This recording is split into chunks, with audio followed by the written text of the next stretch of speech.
¿Cómo haces para mejorar algo que ya es perfecto? Perfecto, por definición, es algo que posee el grado máximo de una determinada cualidad sin tener ningún defecto. Y mientras ese es el adjetivo que suele adjudicarse con mayor frecuencia a Batman, la serie animada de 1992, la respuesta que el equipo encargado de dar vida a The Batman encontró a esta pregunta fue: hazlo diferente. Con esta premisa damos paso a la historia de hoy. Y mientras Batman, la serie animada, desembocó en un universo entero que la convirtió en el show animado de DC que más ha aportado a la mitología del murciélago, The Batman del 2004 se encontró con la difícil tarea de dar vida al personaje para una nueva generación. ¿Cómo logró esta tarea y cuál fue el legado que esta serie nos dejó para la posteridad? Yo soy Tony H para #Geek y en esta cita vamos a visitar la historia de The Batman, la serie con la tarea imposible.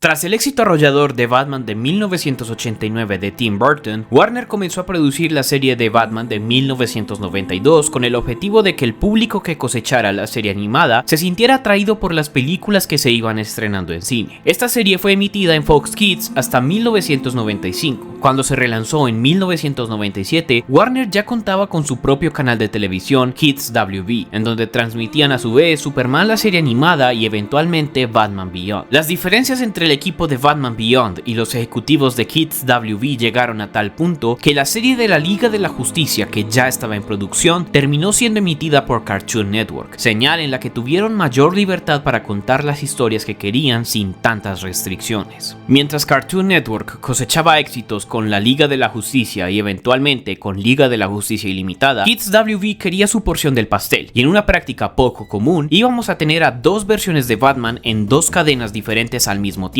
Igual que en los 90s, Warner esperaba que una nueva serie de Batman creada para una nueva generación de espectadores cultivaría suficiente público para la próxima gran película que se iba a estrenar, Batman Begins. Y es que esta es una práctica que ha sido bastante común desde inicios de los 90s. Por dar un ejemplo, parte de la motivación para crear la serie de los héroes más poderosos del planeta fue familiarizar al público con los personajes para que les atrajera la idea de verlos en la gran pantalla. Y justo esto fue la razón para crear Cuando se concibió crear una serie completamente desligada del Timberverse mientras este todavía estaba en emisión, uno de los principales focos fue que la misma fuese dirigida a un público juvenil. Pero para evitar lo que sucedió con Batman Beyond, que por momentos tenía tintes que rozaban lo terrorífico, se hizo especial énfasis en que las historias estuviesen enfocadas en secuencias de acción y no tanto en el tono oscuro de Batman de 1992. Para esto se llamó a un equipo completamente nuevo. En este caso, Alan Burnett fue uno de los pocos en regresar, pero el liderazgo creativo y de animación estuvo a cargo de Duane Capizzi y Jeff Matsuda. Este último ya había trabajado en la serie de Las aventuras de Jackie Chan, aportando parte del estilo visual y tomando inspiraciones del anime para darle una apariencia renovada y juvenil a la serie. Un factor importante, tanto en apariencia como en historias, fue la colaboración con Mattel. Esta nueva serie estaba diseñada para atraer un público joven y Mattel tuvo una influencia significativa en el diseño de personajes y vehículos para promover la venta de figuras de acción. Es así que en esta serie vemos una variedad de gadgets y trajes que, en función de la trama, podían venderse como pan caliente en las tiendas de juguetes. Para darle nueva vida e identidad a la serie, se diseñó a los personajes más angulares y alargados con proporciones corporales exageradas, mientras en la Liga de la Justicia los personajes tienen un diseño caracterizado por figuras geométricas, líneas limpias y rostros con pocos detalles. Además de usar pocas sombras para centrarse en la animación fluida y rápida, The Batman tenía un uso intensivo de sombras y la iluminación de la serie usaba a menudo luces de neón y colores saturados que aportaban una sensación más urbana, y las secuencias de combate tienen un enfoque más fluido y dinámico similar al de las artes marciales. En este show los personajes tienen rasgos exagerados como rostros más puntiagudos, extremidades delgadas y proporciones menos convencionales. El Joker, por ejemplo, tiene un aspecto más desquiciado, con pelo largo y trajes extraños que lo diferencian de sus versiones previas. Los trajes de otros personajes, como los villanos, también son rediseñados para ser más llamativos y modernos a la vista.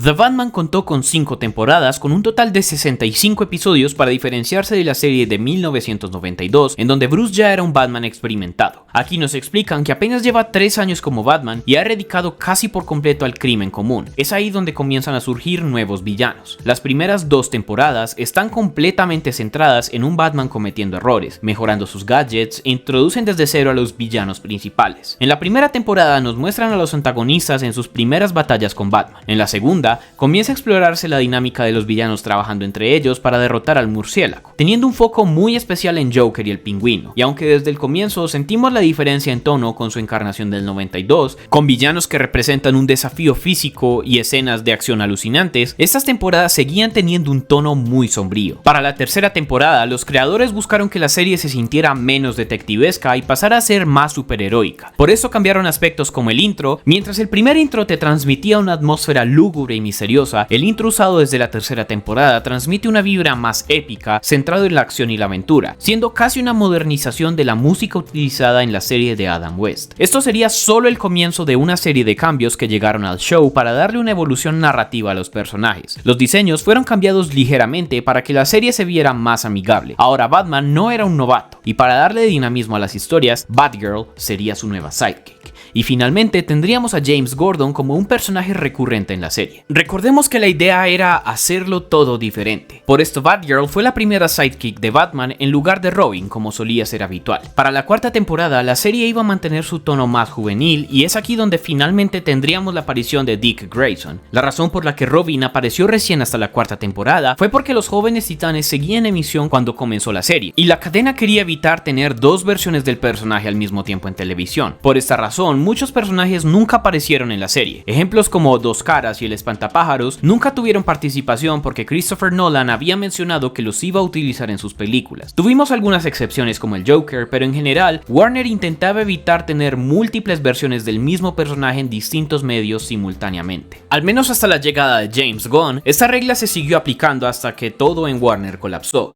The hierarchy of power. The hierarchy in the DC universe is about to change.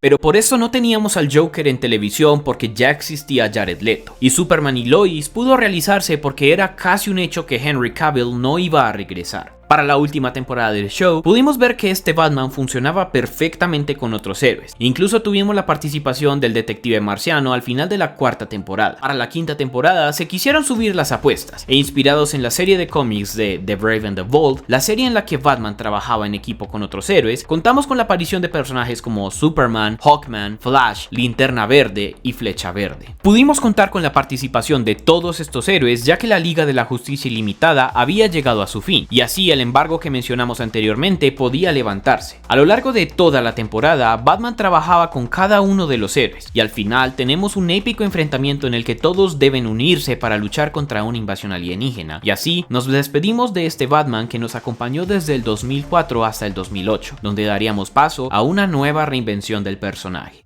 Debemos entender que, en Estados Unidos, las series pueden sindicalizarse una vez alcanzan la marca de 52 o 65 episodios, por lo que las series pueden ser vendidas a otras cadenas para asegurar la longevidad de los shows, y esto tuvo un impacto indirecto en la cancelación del programa, aunque no fue la razón principal. Warner tenía una visión en constante cambio, y aunque The Batman tenía una buena recepción y ventas decentes, no era el éxito que buscaba. El cambio de tono de la serie en sus últimos episodios eran una muestra más cercana de lo que Warner quería con su licencia más rentable, y con la competencia que tuvo el show con Liga de la Justicia Ilimitada, Jóvenes Titanes y otros shows de las cadenas, las historias que podían contarse ya estaban llegando a su fin. Batman estaba teniendo una sobreexposición que duró casi 20 años, desde Batman de Tim Burton hasta las series del Timberverse y el éxito de la trilogía de Nolan. Eso llevó a que Warner buscara diversificar la base de personajes. El final de The Batman inspiró a Batman el Valiente, serie en la que Batman hacía equipo con distintos superhéroes en todos los episodios, con el propósito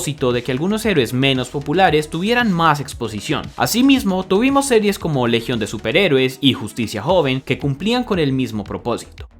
Igual que otras series de la cadena, Cartoon Network y Kids WB querían una película directo a DVD para la serie de Batman, y la película tenía la intención de expandir el universo del show. Con mayor presupuesto y sin tener las restricciones del canal, Capizzi y su equipo pudieron realizar una película con secuencias de acción más trabajadas, algunas escenas más arriesgadas, y se implementaron algunos elementos de terror que exploraban el aspecto más horrorífico del personaje. La película fue increíble, siendo a la fecha una de las más entretenidas del personaje, y fue por mucho tiempo la favorita favorita de su servidor. No tiene una historia sumamente compleja, pero no la necesita. Es efectiva con los elementos que presenta y destaca por sus excelentes secuencias de acción. Pero, ¿sabías que se planeó más de una película para esta serie? La cancelación más llamativa es sin lugar a dudas Batman vs. Hush, una película que iba a adaptar el cómic del mismo nombre, Batman Hush. El creador del personaje y el creador de la serie eran amigos cercanos, pero nunca se concretó a pesar de haber estado en fase de presentación del proyecto. Quedamos con algunas ilustraciones que nos dan una idea de cómo hubiese lucido la película de haberse realizado. Años después tuvimos una adaptación del cómic que hacía parte del universo de películas animadas de DC. En algún momento también se planeó dar un spin-off a Batgirl y Robin, y aunque la serie estaba en etapa de presentación, Warner estaba disminuyendo su interés por la serie y en cambio decidieron enfocarse en otros proyectos, por lo que esta idea nunca avanzó. Otro de los proyectos destacados fue hacer una secuela directa de Batman contra Drácula, en la que Batman exploraría historias sobrenaturales y de terror enfrentando a villanos clásicos de estas historias, como hombres lobos, zombies y demás, iniciando así una saga de películas que al final no pasaron del pitch inicial. Muchos episodios de la serie fueron cancelados o reescritos por personajes que Warner no autorizó para utilizar. Como mencionamos anteriormente, el espantapájaros y Dos Caras no aparecieron. En el caso de este último, una de sus historias más aceptadas en la actualidad es la historia en la que Harvey es un amigo de Bruce antes de convertirse en Dos Caras. Su origen fue adaptado con el personaje del detective Bennett, que en este universo cumple con el papel de Harvey y se termina convirtiendo en el Clayface de esta interpretación, teniendo casi la misma historia de Dos Caras, pero con algunos detalles cambiados en función de la trama.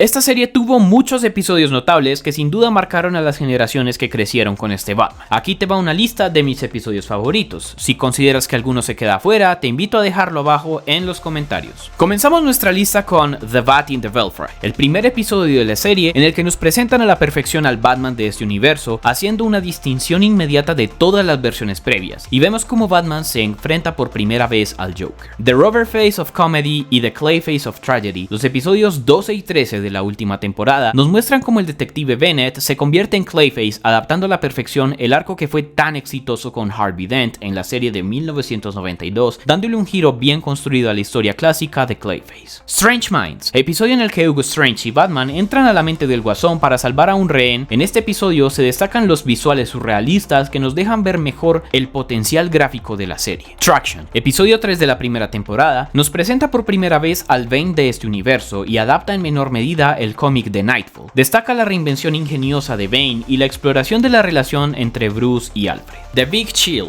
episodio 6 de la primera temporada, también destaca por reinventar no solo el origen sino la apariencia de Mr. Freeze, y aunque no logra ser tan atrapante como su versión del 92, sin duda es uno de los mejores en cuanto a introducción de villanos se refiere. Artifacts, episodio 7 de la cuarta temporada, nos muestra el regreso de Mr. Freeze en una ciudad gótica del futuro en la que podemos ver la versión de Dark Knight Returns de este universo, y como dato de su servidor, fue la primera vez que vi esta versión de Batman viejo y más robusto, de mis favoritos de todos los tiempos. Batgirl Begins, parte 1 y parte 2 nos muestran la reinvención del origen de Batgirl en este universo y también cambian el origen de Poison Ivy de una manera que funciona perfectamente para darle motivaciones propias a la Bárbara Gordon de este universo. A Matter of Family, el primer episodio de la cuarta temporada, nos muestra la historia de origen del Robin de este universo, que no cambia mucho la historia de los cómics, pero establece maravillosamente cómo Dick se convierte en un compañero de cruzada de Batman.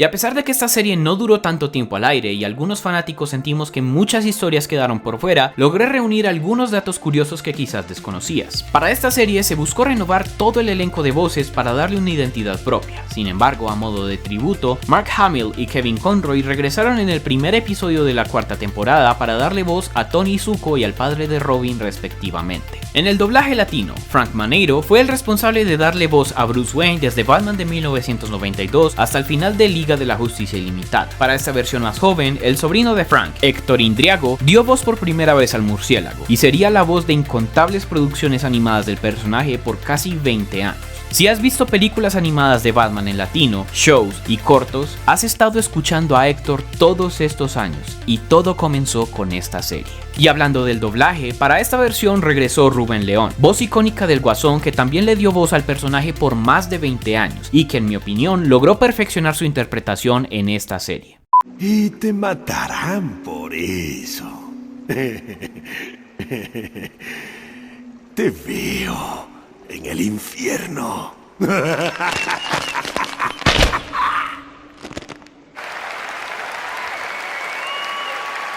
Para diferenciar la dinámica de siempre, Superman es el personaje que desconfía de Batman en un principio y prefiere trabajar solo, mostrando una evolución hasta que decide unirse a la Liga. Para la última temporada de la serie se quería utilizar a Wonder Woman y Aquaman, sin embargo Warner prohibió su uso porque tenían planeado que los personajes aparecieran en producciones que al final se enlataron y nunca se llevaron a cabo. La serie creó a varios personajes originales, como Ethan Bennett, la detective Jean, Temblor, entre otros. Además de crear personajes nuevos, The Batman también presentó por primera vez a varios personajes de los cómics que nunca habían aparecido en medios audiovisuales, como Black Mask, Ragdoll, entre otros. Hablando de villanos, en esta serie se quería evitar que los espectadores empatizaran con historias trágicas como sucedió con los antagonistas de la serie del 92, por lo que se optó por darles historias más sencillas y personalidades clásicas de un villano que busca hacer el mal. Paul Dini regresó para ayudar a escribir el origen de Harley Quinn en ese universo, siendo la primera reinterpretación del personaje desde que apareció en la serie del 92. El tema de apertura de las primeras 2 temporadas fue compuesto por el guitarrista de U2, The Edge. Al final de la segunda temporada, vemos por fin a la Batiseñal junto a James Gordon, marcando así el inicio de la relación de Batman con la policía de Gótica y dejando de lado el protagonismo de algunos personajes como la detective Jean. Para la cuarta temporada, los creadores de la serie tenían muy presente que era posible que Warner cancelara la misma, por lo que intentaron incluir la mayor cantidad de personajes que les fuese posible. Aunque la serie fue muy criticada al inicio por el cariño que tenía la audiencia con el Timbers, con el tiempo se hizo de un nombre y reputación que le sirvieron para agregar un poco a la mitología de Batman. Desde el planteamiento que Warner estableció para la serie, fue limitado el tipo de historias que se podían contar, más teniendo en cuenta que muchas debían implementar diseños que Mattel creaba para la serie a fuerzas. Sin embargo, los creadores tomaron el reto de hacer una serie que inevitablemente iba a estar bajo la sombra de Batman de 1992 y encontraron la forma de hacer que ésta se sintiera única. Desde su diseño de personajes hasta las secuencias de acción que sirven de referente para las animaciones de hoy, The Batman no destaca por tener historias complejas y oscuras, pero sí por crear un programa que puedes ver 1000 veces y no te va a aburrir. Personalmente soy consciente de que esta no es la mejor versión animada de Batman, pero es mi favorita. Quizás por los recuerdos que tengo de mi infancia y que seguramente fue mi introducción al personaje. Creo que la serie tenía muchísimo potencial para contar historias de los cómics que no se han adaptado y crear nuevas leyendas por sí misma. Una vez más vimos que Batman es un personaje que resulta increíble para reinventar, pero no significa que sea fácil. Por más de 10 años, desde la serie animada hasta The Batman y mucho más allá, nos mostró que era un personaje con potencial infinito para contar la misma historia de 1000 formas diferentes, y The Batman lo ayudó a establecer por completo, y presentó historias fascinantes a niños y adultos que comenzaron a amar al personaje. Por el momento, espero que hayas disfrutado de esta serie de videos que buscó relatar una parte de la historia animada de Batman. Quizás en el futuro sigamos con las encarnaciones del personaje que vimos eventualmente en televisión. Y si no has visto los otros videos de esta serie, te invito a hacerte un maratón para que me acompañes por este recorrido animado. Me ayuda muchísimo si comentas, das like y compartes el video. Con esto me vas a mostrar que te gusta el contenido y quieres que siga aquí para contar más historias. Yo soy Tony H para #Geek y si tenemos suerte, nos vemos en la próxima.